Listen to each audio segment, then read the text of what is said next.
Hey everybody, it's Ben and welcome to week 11 of BroncoFIT 165. This week we have a lot of information to cover. We're going to talk a little bit about goal-oriented weightlifting or goal-oriented training, which is basically how you should set up each of your training sessions depending on what your goals are. So like I said, there's going to be a lot of information. Feel free to take it slow, rewind, run through the PowerPoint on your own pace because there's a lot of useful information here. So we'll go ahead and get started here. So I've broken it down into 5 main approaches that I think are the most easily comprehensible. And the first approach is the strength gain approach. The second approach is the hypertrophy approach.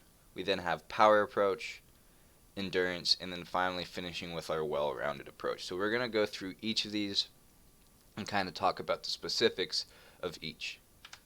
So talking about the strength gain approach, obviously here our primary goal is to increase the strength output of your muscles. So for example, being able to bench 225 pounds for 5 reps when previously only being able to lift it for 3. So that's a strength goal.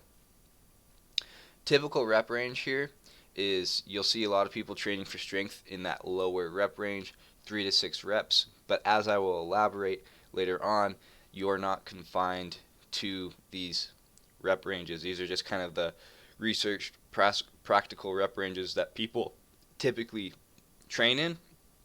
But for instance, you can gain strength working in higher rep ranges. You can gain strength working in the lower rep ranges. So this is just the typical rep range where people see the best results. And then the rest in between sets here is we're allowing our muscles to fully recover. And so we're given about 2 to 5 minutes of rest to allow that muscle to fully recover because we are wanting to get the most output of that muscle. So we're not too worried about fatiguing it. We're just worried about lifting the most weight as possible. Progressive overload here is crucial to gaining strength. Increasing the weight by 5 to 10% while keeping the reps the same is a good way to do that, or increasing the repetitions while keeping the weight the same. We've talked a little bit about progressive overload before, so this should not be unfamiliar to you. But again, for trying to gain strength, you're going to have to put a new stimulus, higher weight on that bar in order to force your body to adapt and grow. So a couple of our example working sets, and these are just common working sets that you'll see, but the typical 5x5 program, 5 sets of 5 on a specific exercise, 3x6, 3x3, 6x3, etc. So again, we're kind of in that 3 to 6 rep range. But again, you're not limited to those rep ranges. You can still gain strength in the higher rep ranges and so forth. But that's kind of the basics of that strength approach. Alright, our power approach here. So now a lot of people confuse strength and power, and although they are similar, they are different. So the primary goal here is with the strength approach is to increase the strength output of your muscles. So how strong your muscles are. The power approach is to increase the power output, so how much you can exert, how much power you can exert in like 1 rep. So for example here, it's focusing on increasing your 1 rep max on squat instead of focusing on 3 to 5 reps where that's mainly strength. When it comes to power, a lot of it is technique. So with the typical rep range that you'll see with power is that 1 to 3 reps.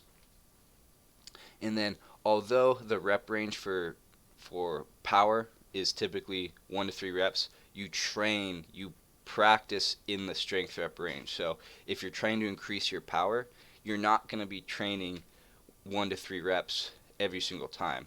You test your power by doing the 1 to 3 reps, but you increase your power by training in that strength range. Because strength and power kind of go hand in hand. You should only test your 1 or 2 rep max after completing a full cycle of strength training. So typically 4 to 8 weeks, because you need to prepare your body for those lower reps. If your body's not prepared for those lower reps, you're not going to be able to handle the weight, so you're not going to be able to lift it. You're also setting yourself up for a greater risk of injury. So again, although the rep range here is 1 to 3 reps, you try to increase that 1 to 3 rep max by working in the strength rep range. Again, just like with the strength here, we're not focusing on really fatiguing the muscle. We're trying to let it recover and get the most output from it as possible. So we're resting about 3 to 6 minutes here to allow that muscle to fully recover. Again, progressive overload technique is the same as a strength approach as with all the other approaches. And a couple example working sets after completing a strength cycle, of course, might be 3 sets of 3, 3 sets of 1, 4 sets of 2. So again, there is a difference between that strength and power approach, to make sure you don't get those two mixed up, although they are very similar. Alright, the hypertrophy approach. Trying to gain some muscle here. So the primary goal is to increase your muscle size or your muscle mass. For example, increasing the size of your biceps from 12 inches to 13 inches is an example of a hypertrophy goal. Our typical rep range here that you'll see is between 6 to 12 reps. Again, take that with a grain of salt. You can gain, a lot of times you'll gain size in the lower rep ranges. You'll gain size in the higher rep ranges. It all really depends on what your body is used to. So if you're training in the 6 to 12 rep range for a while and you see increase in muscle size, but then slowly it starts to plateau, you might try switching it up. I'm going to go into a strength block, or I'm going to go into a really high rep block, and that might stimulate your muscle to keep on growing a little bit. So I don't want you to think that you were confined to these rep ranges. These are just the typical ones that you see and that people get the most results out of. Now, the goal with hypertrophy training is we are trying to actually break down our muscle, so we're not allowing it to fully recover in between each set. So typical rest between sets here is going to be about 1 minute to 2 minutes, maybe even shorter than that, depending on how intense your sets are, how much weight you have. And then again, progressive overload stays the same as other techniques. Progressive overload is just, I think it's the most important part of training, no matter what your goal is. And then here you can also make use of different techniques such as eccentrics, isometrics, drop sets, supersets, and we'll talk about these here, I think, in a couple weeks. And we've kind of been already incorporating them into our workouts, but we'll talk a little bit more. And just for example here, eccentrics is focusing on that downward portion. Isometrics is actually holding it in a single position. Drop sets is when you do a set with one weight and then you drop the weight and continue to do more.